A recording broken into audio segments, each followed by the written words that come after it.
Sa kabila ng hinaharap na impeachment complaints, nananatiling pabor sa mga Pilipino si Vice President Sara Duterte na maging susunod ng leader ng bansa sa 2028.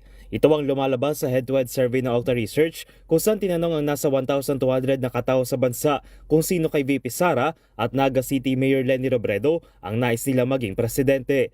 Nakakuha rito si VP Sara ng 46% voter preference kumpara sa 35% ni ex-VP Leni habang 19% ang nananatiling undecided.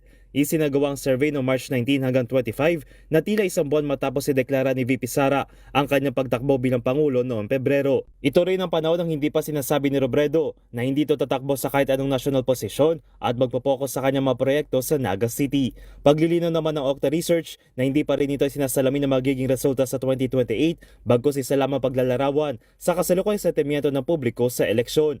Mababatid na lumitag agwat ni Duterte kay Robredo sa unang quarter ngayong taon ng Okta Research matapos sa pagbaba nito ng 5 percentage points at ang pagtaas naman ng 13 percentage points ng dating pangalawang Pangulo. Sumusunod sa kanila si Manila City Mayor Isko Moreno na tumas din ang kanyang porsyento habang bumaba naman si Senator Raffy Tulfo at napanatili naman ang numero ni Senator Bam Aquino.